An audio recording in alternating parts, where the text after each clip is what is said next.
अगर आज वर्तमान में बात किया जाए तो लगभग 470 अनुच्छेद है, अप्रोक्स 470 आर्टिकल हमें देखने को मिलता है। 25 भाग हैं, 12 अनुसूचियां हैं और एक प्रस्तावना में विभाजित किया गया है। इन्हीं 25 भागों में से एक भाग 3 है, part 3 of the Indian constitution, जिसके अंतर्गत मौलिक अधिकारों के बारे में बात किया गया है। और अनुच्छेदों की बात किया जाए, अनुच्छेद 12 से लेकर 35 तक, कहां से कहां तक? अनुच्छेद 12 से लेकर 35 तक बात किया गया है फंडामेंटल राइट्स के बारे में, मौलिक अधिकारों के बारे में बात किया गया है। किसके बारे में? फंडामेंटल राइट्स के बारे में। भाग 3 मौलिक अधिकार, आर्टिकल 12 से लेकर आर्टिकल 35 तक देखने को मिलता है।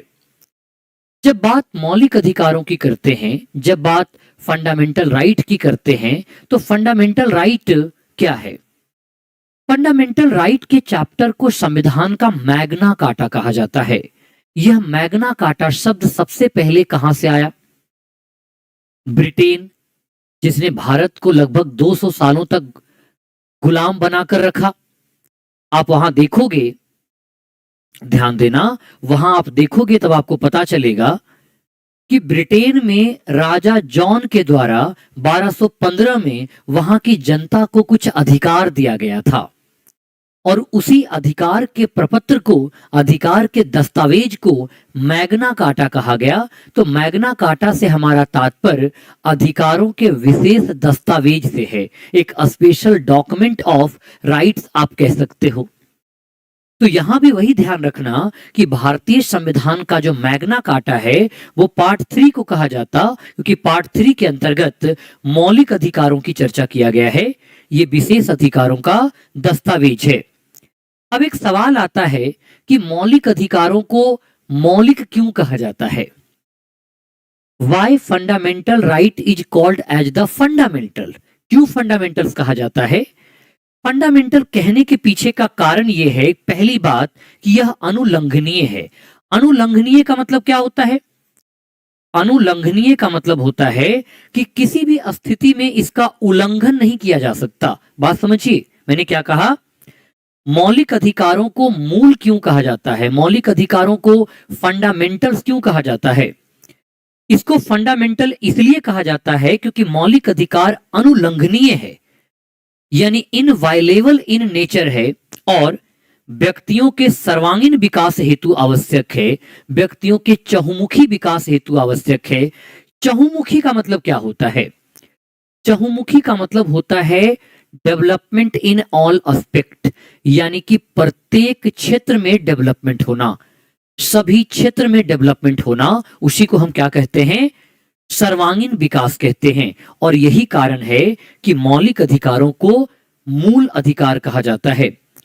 मौलिक अधिकार एक पवित्र दस्तावेज है, एक सैक्रेड डॉक्यूमेंट है। सैक्रेड डॉक्यूमेंट का मतलब होता है कि इसका कभी उल्लंघन नहीं किया जा सकता। यह बात समझिएगा कि जो मौलिक अधिकार है ये पवित्र दस्तावेज है, ये सैक्रेड डॉक्यूमेंट के तौर पर जाना जाता है। और सैक्रेड डॉक्यूमेंट का मतलब क्या होता? सैक्रेड डॉक्यूमेंट का मतलब होता है कि किसी भी स्थिति में इसका उल्लंघन नहीं किया जा सकता, इसलिए इसको मूल कहा जाता है। अब बात आती है कि अधिकार क्या होते हैं? अधिकारों की आवश्यकता किसी भी मनुष्य को क्यों पड़ती है? क्यों चाहिए आपको अधिकार? आप घरों में भी अधिकार की मांग करते रहते हो कि शाम हो, मुझे रात को 9 बजे घूमने का अधिकार मिलना चाहिए, कहीं भी अकेले ट्रैवल का अधिकार करना चाहिए, बोलते हो ना, ये मांगते हो ना घर में अधिकार। लड़कों को तो ये सारे अधिकार मिल जाते हैं, लड़कियों को ये सारा अधिकार नहीं मिल पाता है, लड़कियां अधिकारों से वंचित रह जाती है। तो अधिकार क्या होता है? अधिकार एक तरह का दावा है, क्लेम है। क्लेम समझते हो? अरे आप लोग नहीं समझोगे तो कौन समझेगा? आप अपने निजी जीवन में कितना ज्यादा क्लेम की बात करते हो। खास करके घरों में भाई बहन के भी झगड़े होते हैं तो हर कोई अपने अपने दावों पर क्लेम करता है ना। दूसरा आपको यह भी समझना है, और दूसरा क्या समझोगे कि आप, खास करके एक लड़का लड़की तो कहता है कि तुम सिर्फ मेरे हो या तुम सिर्फ मेरी हो, तो वहां भी क्लेम का प्रयोग किया जाता है, दावा का प्रयोग किया जाता। तो यहां समझिए, अधिकार से अभिप्राय उन सुविधाओं और अवसरों से है जो मनुष्य के व्यक्तित्व के विकास के लिए जरूरी है और उन्हें समाज में मान्यता प्राप्त है। यानी अधिकार तर्क संगत व्यक्ति के तर्क संगत दावा है। तर्क संगत का मतलब क्या होता है? कुछ अनर्गल बात नहीं बोल देना है, कुछ भी मांग नहीं लेना, तो तर्क संगत बोलते हैं उसको, न्यायिक बोलते हैं, जस्टिफाइड बोलते हैं। व्यक्ति का तर्कसंगत दावा कहते हैं। क्या कहते हैं? तर्कसंगत दावा कहा जाता है। तर्कसंगत का मतलब होता है जस्टिफाइड। तर्कसंगत का मतलब क्या होता है? जस्टिफाइड होता है। तो जो दावे आपके जस्टिफाइड हैं, जो तर्कसंगत हैं, जो न्यायिक प्रकार के हैं, उन्हें क्या होगा? व्यक्ति का तर्कसंगत दावा। क्या है? व्यक्ति का तर्कसंगत दावा को हम क्या कहते हैं? अधिकार कहते हैं, राइट्स कहते हैं। यानी राइट एक प्रकार का क्लेम होता है। अब राइट्स कई प्रकार के होते हैं, जैसे एक होता है नेचुरल राइट। नेचुरल राइट किसे कहा जाता है? प्रकृति के द्वारा प्रदत्त अधिकार। जैसे प्रकृति में हमने जन्म लिया तो हमने तो स्वतंत्र ही जन्म लिया है। जब प्रकृति में हमने जन्म लिया तो हम स्वतंत्र रूप से जन्म लिए हैं। कैसे जन्म लिए हैं? हम स्वतंत्र रूप से जन्म लिए। तो यहां गौर कीजिएगा साथियों कि जब मैं बात प्राकृतिक अधिकार की करता हूं तो प्राकृतिक अधिकार क्या होता? प्रकृति द्वारा प्रदत्त अधिकार। प्रकृति द्वारा प्रदत्त अधिकार यानी कि वैसे अधिकार जो नेचर के द्वारा हमें ग्रांट किए जाते हैं, उन्हें हम प्राकृतिक अधिकार कहते। अब एक बात बताइए साथियों, क्या प्राकृतिक अधिकारों के उल्लंघन की स्थिति में, जैसे प्रकृति ने भोजन का अधिकार दिया है, क्या दिया है? भोजन का अधिकार दिया है, सांस लेने का अधिकार, जीवन का अधिकार दिया, ये सब प्राकृतिक अधिकार है। ये सब क्या है? प्राकृतिक अधिकार है जो नेचर के द्वारा प्रदान किया गया। तो प्राकृतिक अधिकारों को कानूनी दर्जा प्राप्त नहीं होता है। बात ध्यान रखना, यहां एक बात हमें समझना है कि जब मैं बात प्राकृतिक अधिकारों की करता हूं तो इसे कानूनी दर्जा प्राप्त नहीं है। कानूनी दर्जा का मतलब क्या होता है? लीगल स्टेटस प्राप्त नहीं है। ठीक है, कानूनी दर्जा प्राप्त नहीं है, लीगल स्टेटस प्राप्त नहीं है। ये बात समझ में आया? कानूनी दर्जा प्राप्त नहीं है, लीगल स्टेटस प्राप्त नहीं है। इसका मतलब ये हुआ कि जब आपके प्राकृतिक अधिकारों का उल्लंघन होगा तब आप न्यायालय नहीं जा सकते हो। नेचुरल राइट के वायलेशन की स्थिति में आपको न्यायालय जाने का अधिकार नहीं है। जनरली आप जा सकते हो न्यायालय, लेकिन प्राकृतिक अधिकार के मामले में आपको न्यायालय जाने का अधिकार नहीं है, क्योंकि कानूनी दर्जा प्राप्त नहीं है। यह तो एक प्रकृति के द्वारा प्रदत्त अधिकार है, नेचर के द्वारा दिया गया अधिकार है। वहीं हम बात करते हैं मानव अधिकार के बारे में, है ना? किसके बारे में? मानव अधिकार के बारे में बात करते हैं। तो जब हम मानव अधिकार की चर्चा करते हैं साथियों, ध्यान रखना, जब हम चर्चा मानव अधिकार की करते हैं तो ये मानव होने के नाते आपको अधिकार प्राप्त हो रहा है। जैसे प्रत्येक मानव की अपनी एक गरिमा होती है, मानव को शिक्षा मिलना चाहिए, भोजन मिलना चाहिए, ये सब क्या है? मानव होने के नाते अधिकार मिलता है, तो उसको हम लोग मानव अधिकार के नाम से जानते हैं। तो यहां याद रखिएगा, मानव होने के नाते प्राप्त अधिकार, होने के नाते, मानव होने के नाते प्राप्त अधिकार, उसको हम लोग क्या कहते हैं? उसको मानव अधिकार के नाम से जानते हैं, ह्यूमन राइट के नाम से जानते हैं। अब जैसे ह्यूमन राइट की आप बात करोगे तो इसमें एग्जाम्पल क्या क्या आ जाएगा? ह्यूमन राइट में आप देख लो, सबसे पहले तो प्रत्येक को जीवन जीने का अधिकार है, गरिमा का अधिकार है, डिग्निटी, शिक्षा का अधिकार है ना, एजुकेशन, भोजन का अधिकार है। तो ये सब अधिकार हैं। और याद रखिएगा कि जो मानव अधिकार है इसे भी कानूनी दर्जा प्राप्त नहीं है। मतलब मानव अधिकारों के उल्लंघन अगर होता है तब आपको कहां नहीं जाना है? न्यायालय आपको जाने का अधिकार नहीं है। हाँ, अब तो अलग अलग देशों ने मानव संसाधन विभाग की गठन किया है जिसको मानवाधिकार आयोग के नाम से जानते हैं। किसके रूप में? मानवाधिकार आयोग के रूप में जानते हैं, जो मानवीय अधिकारों की रक्षा करने का काम होता है। एक मानव का शोषण ना हो, एक मानव का शोषण ना हो, इसके लिए व्यवस्था किया जाता। तो मानव होने के नाते जो प्राप्त अधिकार होता है उसको क्या कहते हैं? उसको मानव अधिकार, ह्यूमन राइट्स के नाम से जानते हैं। इसके नाम से ह्यूमन राइट के नाम से जानते हैं, मानव अधिकार कहते हैं। हाँ, इसको दर्जा दिया गया। कब दिया गया दर्जा? 10 दिसंबर 1948 को संयुक्त राष्ट्र महासभा, कहां पे? संयुक्त राष्ट्र महासभा, यूनाइटेड नेशन जनरल असेंबली, 10 दिसंबर 1948 को मानवाधिकारों को दर्जा दिया गया। इसीलिए प्रत्येक वर्ष 10 दिसंबर को हम मानवाधिकार दिवस के तौर पर मनाते हैं, ह्यूमन राइट्स डे के तौर पर सेलिब्रेट करते हैं। एवरी ईयर ये सेलिब्रेशन किया जाता है। ऐसा क्यों किया जाता? क्योंकि मानव अधिकारों को अंतर्राष्ट्रीय स्तर पर दर्जा 10 दिसंबर 1948 को प्रदान किया गया था। लेकिन तीसरा जो सबसे महत्वपूर्ण अधिकार आता है वो आता है कानूनी अधिकार। कानूनी अधिकार में देखो, आप समझ गए होंगे, यहां कह रहा है कानूनी या विधिक, यानी जिसको राज्य द्वारा मान्यता प्राप्त हो। वैसे अधिकार जिसको राज्य द्वारा मान्यता प्राप्त हो, स्टेट के द्वारा रिकॉग्नाइज कर दिया जाए। किसके द्वारा?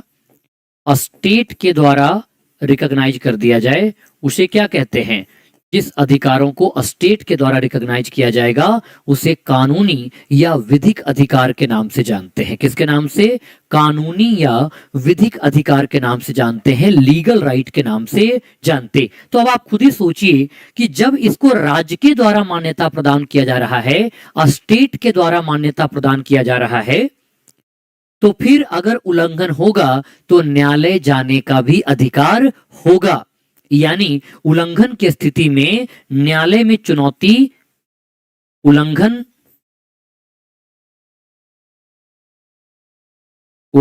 की स्थिति में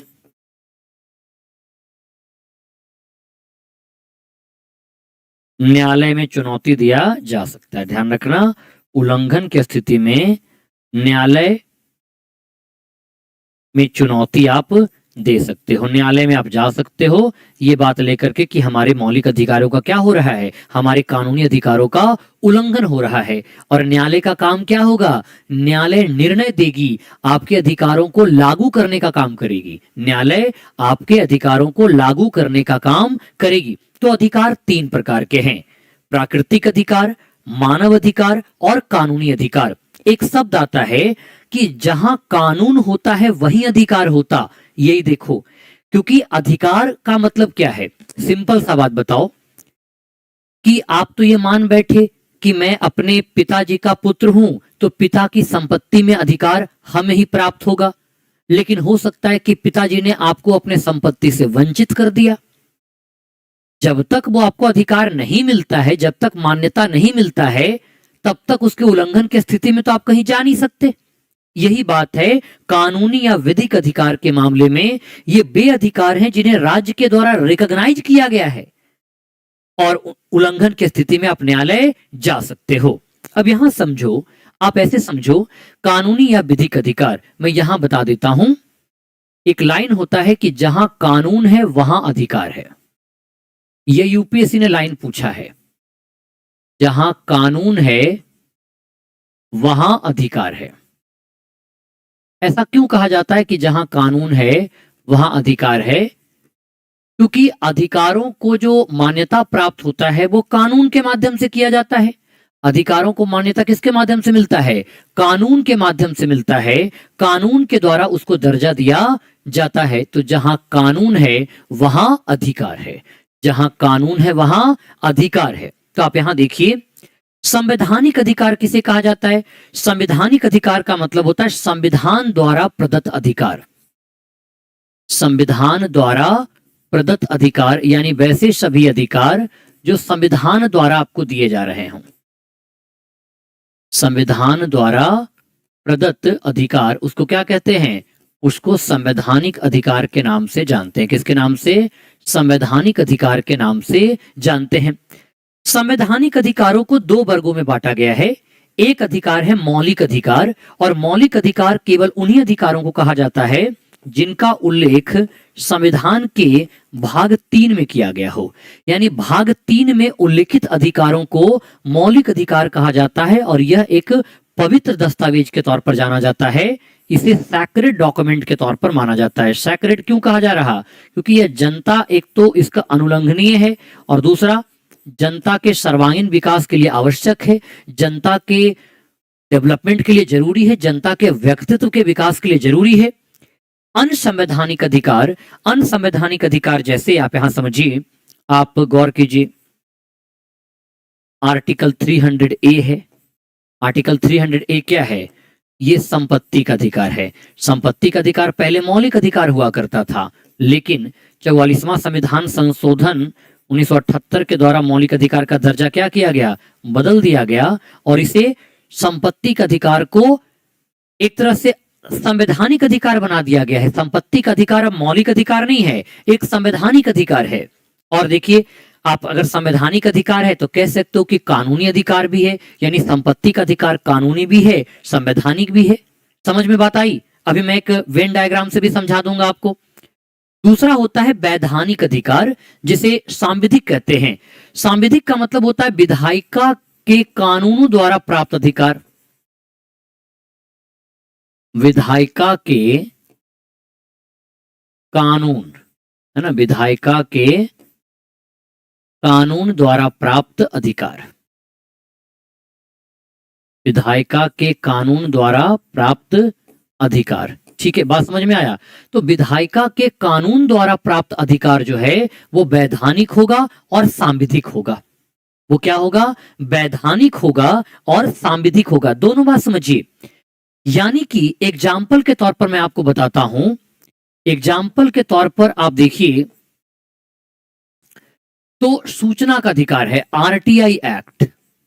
आरटीआई एक्ट जो कि 2005 में लाया गया, इसको सूचना का अधिकार अधिनियम कहते हैं। क्या वो संविधान के द्वारा दिया गया है? नहीं। उसको किसके द्वारा दिया गया? तो विधायिका ने 2005 में कानून पारित किया, सूचना का अधिकार अधिनियम 2005, जिसके माध्यम से सूचना के अधिकार को शामिल किया गया है। तो यह एक वैधानिक अधिकार है, एक स्टैट्यूटरी है, स्टैट्यूट के द्वारा प्रदान किया गया, यानी कि कानून के द्वारा समर्थित अधिकार है। उसको क्या कहेंगे? इसी प्रकार से और आप देख सकते हो मतदान का अधिकार। अब आप पूछोगे कि सर क्या मतदान का अधिकार जो आरटीआई एक्ट के अंतर्गत सूचना का अधिकार है, राइट टू इंफॉर्मेशन, सूचना का अधिकार, राइट टू इंफॉर्मेशन। इसी प्रकार से आप दूसरा याद रख सकते हो, मतदान का अधिकार, राइट टू वोट, मतदान का अधिकार, राइट टू वोट, ये भी आप याद रख सकते हो। अब यहां पे गौर करो कि मतदान का अधिकार किसके द्वारा दिया गया है? मतदान का जो अधिकार है वो रिप्रेजेंटेशन ऑफ पीपल्स एक्ट 1950 के द्वारा दिया गया। यानी मतदान का जो अधिकार है कुछ शर्तों के अधीन है। तो सर संविधान में हम आर्टिकल 326 के बारे में पढ़ते हैं, वो क्या बात करता? वो सार्वभौमिक वयस्क मताधिकार की बात करता है, जो यह बताता है कि लोकसभा और विधानसभा का चुनाव यूनिवर्सल एडल्ट फ्रेंचाइज के माध्यम से किया जाएगा, और जो यह निर्धारित करता कि जो निर्वाचक नामावली है, वोटर लिस्ट है, उसमें नाम दर्ज करने के मामले में किसी भी व्यक्ति के साथ किसी भी प्रकार का भेदभाव नहीं किया जाएगा। ये बात कहता है आर्टिकल 325 और 326। लेकिन जो ईवीएम में बटन दबाने का अधिकार है, वोट देने का अधिकार है, वो कानूनी अधिकार है। इसको कई अधिकारों पर वंचित भी किया जा सकता है। जैसे अगर कोई पागल व्यक्ति है, उसको वोट देने का अधिकार से रोका जा सकता है। अगर कोई जेल में सजा काट रहा है व्यक्ति है, उसको भी वोटिंग देने के अधिकार से वंचित किया जा सकता है। अगर कोई घोषित दिवालिया है तो उसको भी वोट देने के अधिकार से वंचित किया जा सकता। अगर वो भारत का नागरिक नहीं है तब भी उसको वोट देने के अधिकार से वंचित किया जा सकता। यानी मतदान का अधिकार, राइट टू वोट, कई प्रकार के शर्तों के अधीन देखने को मिलता है, कई प्रकार के शर्तों के अधीन देखने को मिलता। तो इस प्रकार से कानूनी अधिकारों को शामिल किया गया। मैं आपको एक वेन डायग्राम के माध्यम से समझाने की कोशिश करता हूं ताकि आप इस अंतर को समझ सको। देखो, ये पूरा जो मैंने डायग्राम बनाया, ये पूरा डायग्राम किसको रिप्रेजेंट कर रहा है? तो ये कानूनी अधिकार को रिप्रेजेंट कर रहा है। कानूनी का मतलब लीगल राइट है। लीगल राइट का सिंपल मीनिंग होता है, ध्यान रखना, लीगल राइट का सिंपल मीनिंग होता है कि जिसको कानून के द्वारा समर्थन है, या तो देश के कानून के द्वारा, जैसे आप यहां देखिए संविधान। संविधान क्या होता है? संविधान द्वारा प्रदत्त मतलब देश का कानून, जो आपका fundamental law of a country है, जिसके माध्यम से कंट्री को संचालित किया जाता है, उसके द्वारा समर्थन है अधिकारों का, या देश की विधायी व्यवस्था के द्वारा जो कानून बनाया जा रहा है उसके द्वारा आपको प्रदत्त अधिकार है। तो कानूनी अधिकार जो होता है वो कानून के द्वारा प्रदत्त होता है। अब यहां पे आप समझिए कि कानूनी अधिकार तो कई प्रकार के हैं। सिंपल सी आप लॉजिकल पॉइंट लगाइए कि जब आप कानूनी अधिकारों की बात करते हो तो कानूनी अधिकारों में एक वर्ग क्या है? कानूनी अधिकारों का जो एक वर्ग आप लगा लो,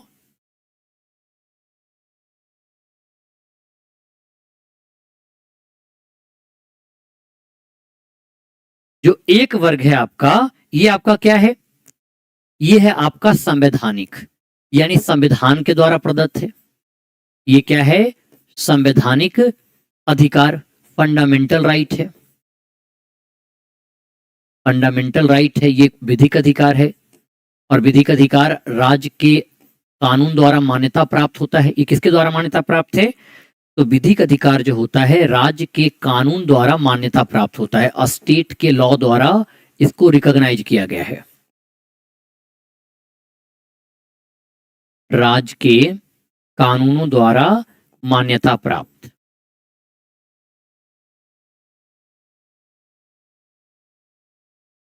उसको हम लोग विधिक अधिकार कहते हैं। और ये क्या है? संवैधानिक अधिकार।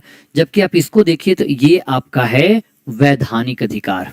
या तो आप इसको वैधानिक कह लीजिए और या तो आप इसको सांविधिक कह लीजिए, स्टैट्यूटरी कह लीजिए, जो विधायिका के कानून द्वारा समर्थित अधिकार देखने को मिल रहा है। अब आप इस संवैधानिक अधिकारों को देखिए। इस संवैधानिक अधिकारों में अधिकारों का जो एक वर्ग है, जो छोटा सा वर्ग है, ये है आपका मौलिक अधिकार। छोटा सा वर्ग है, क्या है आपका? आपका जो छोटा सा वर्ग है ये है आपका मौलिक अधिकार, जिसको आप लोग फंडामेंटल राइट कहते हो। और बाकी जो संविधान में अधिकार है वो तो अन्य संवैधानिक अधिकार के अंतर्गत आएगा। किसके अंतर्गत आएगा? अन्य संवैधानिक अंतर्गत आएगा। इस वेन डायग्राम को समझना है कि अधिकारों का अंतर क्या होता है। बात समझ में आ गई? ये सारी बातें आप लोगों को समझ में आ गई? और देखो साथियों, आज की जो क्लास है ये लंबी चलने वाली क्लास है, क्योंकि हमें पूरे पार्ट 3 को पढ़ना है और केवल हमें आर्टिकल नहीं रटने, हमें सारे आर्टिकल को विस्तार पूर्वक समझना है। हर एक बिंदुओं को बहुत ही डिटेलिंग के साथ समझना है।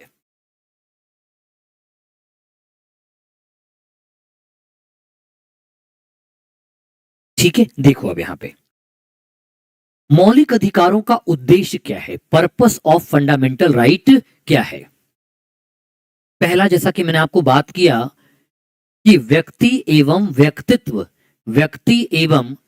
व्यक्तित्व के सर्वांगीण विकास को सुनिश्चित करना। फंडामेंटल राइट का उद्देश्य क्या है? फंडामेंटल राइट का उद्देश्य है व्यक्ति एवं व्यक्तित्व के सर्वांगीण विकास को सुनिश्चित करना। सर्वांगीण का मतलब होता है सभी पहलुओं पर विकास सुनिश्चित करना, एवं व्यक्ति के हितों की वृद्धि हेतु अनुकूल माहौल तैयार करना। व्यक्ति का अधिकार सुरक्षित हो सके, ये फंडामेंटल राइट का उद्देश्य है। फंडामेंटल राइट व्यक्ति को कार्यपालिका का काम कानून को लागू करना होता है, और विधायिका जिसका कार्य कानूनों का निर्माण करना होता है कि अतिक्रमण के विरुद्ध सुरक्षा प्रदान करना। यानी सरकारों के मनमाने व्यवहार पर रोक लगाना मौलिक अधिकार का उद्देश्य होता है। सरकार की शक्तियों को मर्यादित करना एवं नागरिक अधिकारों का संरक्षण करना, ताकि सरकार मनमाना न कर सके। एक तरह से आप यूं समझिए कि मौलिक अधिकार राज्य के विरुद्ध प्राप्त नागरिकों के दावे हैं। फंडामेंटल राइट किसके विरुद्ध प्राप्त होता है? फंडामेंटल राइट राज्य के विरुद्ध प्राप्त होता है, स्टेट के अगेंस्ट प्राप्त होता है। हाँ, कुछ एक मामलों में कुछ ऐसे भी मौलिक अधिकार हैं जो राज्य के साथ साथ नागरिक के विरुद्ध भी प्राप्त होता है, लेकिन मूल तौर पर आप यह समझिए कि मौलिक अधिकार राज्य के विरुद्ध प्राप्त होता है। It is the claim of citizen against the state. State के अगेंस्ट में जनता के दावे हैं, नागरिकों के दावे हैं। मतलब यह बतलाता है कि राज्य की शक्तियों पर क्या क्या अंकुश लगा रहेगा, क्या क्या नियंत्रण है। राज्य अपना मनमानापन नहीं कर सकता है। साथ ही साथ जनता को भी यह बताता है कि हे जनता, तुम कितनी सीमा तक अपने अधिकारों का प्रयोग कर सकते हो, यानी तुम्हारे अधिकारों की सीमा क्या है। कहने का मतलब है कि जो फंडामेंटल राइट है वो राज्य को भी बता रहा, राज्य के शक्तियों पर भी प्रतिबंध लगा रहा ताकि राज्य मनमानापन कार्य न कर सके, जनता का अधिकार सुरक्षित रहे। साथ ही साथ जनता को भी यह बता रहा है कि तुम्हारे अधिकारों की सीमा क्या है। जैसे भारत के संविधान अनुच्छेद 19(1)(a) के अंतर्गत वाक्य एवं अभिव्यक्ति की स्वतंत्रता देता है, बोलने की आजादी देता है। शुक्र मनाओ कि संविधान तो आपको बोलने की आजादी देता भी है, घर वाली आपको बोलने की आजादी नहीं देगी। आप एक अच्छा लिसनर बन जाइए, अच्छा ओरेटर वाला जो कॉन्सेप्ट है वो फेल हो जाएगा। वो आप पढ़ते हो ना कि a good listener is always a good orator, ये बात समाप्त हो जाएगा। एक लाइन ही में मैं बात बताऊं, a good listener is always a good husband, यानी कि एक अच्छा पति वही कहलाता जो अच्छा श्रोता होता है, पत्नी की सारी बातों को ठीक से सुने। खैर, अब उनमें ना जाएंगे, मुद्दे पे आते हैं। मुद्दा हमारा ये है कि संविधान आपको बोलने की आजादी देता, लेकिन बोलने की आजादी के अंतर्गत आपको किसी को अपमानित करने की आजादी नहीं मिल जाता। ऐसा नहीं कि किसी को गाली देना शुरू कर दो, किसी के खिलाफ घृणात्मक विचार का फैलाना शुरू कर दो, ये अनुमति आपको नहीं मिलती है। आपको बोलने की आजादी है, तो आपके बोलने की आजादी की एक सीमा तो है ना, एक लिमिटेशन तो देखने को मिलता है ना। यही बताने का काम करता है कौन? संविधान। यानी संविधान कार्यपालिका एवं विधायिका के अतिक्रमण के विरुद्ध सुरक्षा प्रदान करता है और सरकार की शक्तियों को मर्यादित करता है, नागरिक अधिकारों का संरक्षण करता है। अब यहां पे एक बात समझना है कि मौलिक अधिकार राज्य के हस्तक्षेप से परे है। देखो, मौलिक अधिकार क्या है? राज्य के हस्तक्षेप से परे है, यानी मौलिक अधिकार राज्य के विरुद्ध एक सुरक्षा कवच के रूप में काम करता है, एक सेफ्टी वॉल्व के रूप में काम करेगा। इसके रूप में एक सेफ्टी वॉल्व के रूप में काम करेगा। सेफ्टी वॉल्व क्या होता है? सेफ्टी वॉल्व का मतलब होता है एक सुरक्षा कवच, यानी कि यह व्यक्तियों को राज्य के मनमाना कार्यवाही से सुरक्षित रखता है ताकि व्यक्ति अपना सर्वांगीण विकास सुनिश्चित कर सके। राज्य व्यक्तियों के विरुद्ध अपनी मनमानापन शक्तियों का उपयोग नहीं कर सकता है। ऐसा करने से कौन रोकता है? ऐसा करने से मौलिक अधिकार राज्य को रोक देता है। तो यह एक तरह से राज्य की शक्तियों पर क्या लगाता है? प्रतिबंध लगाने का काम करता है। राज्य की शक्तियों को रिस्ट्रिक्ट करने का काम करता है मौलिक अधिकार। मौलिक अधिकार एवं कानूनी अधिकार में अंतर क्या है? देखो, कानूनी अधिकार तो हमने देखा कि इसका स्रोत तो संविधान भी है और कानून भी है, क्योंकि कानूनी अधिकारों को संवैधानिक और वैधानिक दोनों में बांटा गया है, जबकि मौलिक अधिकार का स्रोत केवल और केवल संविधान है। यह कानूनी अधिकारों का एक विशेष वर्ग के तौर पर मौलिक अधिकार जाना जाता है। मौलिक अधिकार जस्टिसिएबल है। जस्टिसिएबल का मतलब होता है कि उल्लंघन की स्थिति में आप न्यायालय जा सकते हो। उल्लंघन की स्थिति में आप न्यायालय जा सकते हो, आप कोर्ट जा सकते हो। और यह इन्फोर्सिएबल है। इन्फोर्सिएबल का मतलब क्या होता है? प्रवर्तनीय होता है। क्या होता? परिवर्तनीय होता। परिवर्तनीय का मतलब होता है कि न्यायालय के निर्णयों के द्वारा मौलिक अधिकारों को लागू कराया जा सकता है। जैसे उदाहरण के तौर पर मैंने बताता हूं कि सरकार आपके बोलने की आजादी पर रोक लगा दे, एक कानून लेकर आए और उस कानून के माध्यम से यह निर्धारित कर दे कि व्यक्ति अपने विचारों को अभिव्यक्त नहीं कर सकता। आप इसके खिलाफ न्यायालय जा सकते हो और न्यायालय में कहोगे, हुजूर हमारे मौलिक अधिकारों का उल्लंघन हुआ है। न्यायालय अपना हथौड़ा चलाएगी और आपके अधिकार को पुनः लागू कर देगी, आपको वो अधिकार वापस दिलवा देगी। इसी को जस्टिसिएबल एंड इन्फोर्सिएबल कहते हैं। जस्टिसिएबल का मतलब वाद योग्य होता है, यानी कि मुकदमाबाजी हो सकता है, जबकि इन्फोर्सिएबल मतलब इसको न्यायालय के निर्णयों के द्वारा परिवर्तनीय बनाया जा सकता, न्यायालय के निर्णयों के द्वारा लागू कराया जा सकता है।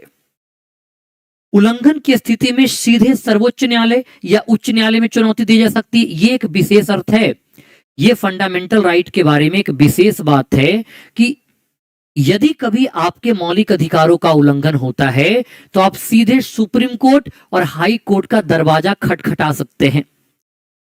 एक मर्तबा तो हाई कोर्ट आपके फंडामेंटल राइट के से जुड़े मामलों की सुनवाई से मना भी कर सकता है, क्योंकि हाई कोर्ट के विवेकाधिकार के अंतर्गत आता, लेकिन सुप्रीम कोर्ट आपको मौलिक अधिकारों के उल्लंघन के मामलों में सुनवाई से इनकार नहीं करेगा, क्योंकि भारत का सर्वोच्च न्यायालय संविधान का संरक्षक है, संविधान का कस्टोडियन है, और कस्टोडियन होने के नाते आपके फंडामेंटल राइट को अंतिम रूप से प्रोटेक्ट करने का काम कौन है, किसका है? सर्वोच्च न्यायालय के पास है। तो जब कभी आपके मौलिक अधिकारों का उल्लंघन होगा तब आप सीधे सुप्रीम कोर्ट और हाई कोर्ट में जा सकते हो। सवाल उठता है कि क्या कानूनी अधिकार के मामलों में भी यह लागू है? नहीं, कानूनी अधिकार के मामले में यह लागू नहीं है। कानूनी अधिकारों का अगर उल्लंघन होता है तब आपको न्यायालय की सामान्य प्रक्रिया से गुजरना होगा। और न्यायालय की सामान्य प्रक्रिया क्या है? न्यायालय की सामान्य प्रक्रिया यह है कि अगर आपका कोई मामला हुआ है तो पहले अगर दीवानी मामला है तो आप सिविल कोर्ट में जाओगे, आपराधिक मामला है तो सत्र न्यायालय में जाओगे, और जिला न्यायालय के निर्णयों के विरुद्ध हाई कोर्ट में अपील कर सकते हो, हाई कोर्ट के निर्णय के विरुद्ध आप सुप्रीम कोर्ट में अपील कर सकते हो। आप सीधे सुप्रीम कोर्ट नहीं जा सकते, लेकिन आप गौर कीजिए कि जब आपके मौलिक अधिकारों का उल्लंघन होगा तब आप सीधे सुप्रीम कोर्ट में जा सकते हो, लेकिन कानूनी अधिकारों के उल्लंघन की स्थिति में आपको न्यायालय की एक सामान्य प्रक्रिया से गुजरना होगा। सबसे पहले सबऑर्डिनेट कोर्ट यानी कि जिला न्यायालय के निर्णय के खिलाफ हाई कोर्ट, और हाई कोर्ट के निर्णय के खिलाफ सुप्रीम कोर्ट जाने का अधिकार देता है। ये दो स्थितियां हैं, कानूनी अधिकार और मौलिक अधिकार। हाँ, कानूनी अधिकार भी जस्टिसिएबल होता है और इन्फोर्सिएबल होता, यानी उल्लंघन की स्थिति में आपको न्यायालय जाने का अधिकार देता है। अगला अंतर है, मौलिक अधिकार यह राज्य की शक्तियों पर प्रतिबंध लगाता है। यह राज्य की शक्तियों पर प्रतिबंध लगाता, यानी कि राज्य के लिए एक नकारात्मक है। मौलिक अधिकार क्या है? नकारात्मक है। यह राज्य की शक्तियों पर प्रतिबंध लगाता, अर्थात राज्य को मनमाना कार्यवाही करने से रोकता है। यह सवाल कई बार पूछा गया है साथियों कि राज्य की मनमाना कार्यवाही पर रोक कौन लगाता है? राज्य की मनमाना कार्यवाही पर रोक मौलिक अधिकार लगाता। मौलिक अधिकार एक तरह से राज्य की शक्तियों को प्रतिबंधित कर देता है कि हे राज्य, तुम इस सीमा से ज्यादा आगे नहीं बढ़ सकते हो, नहीं तो जनता के अधिकार प्रभावित हो जाएंगे।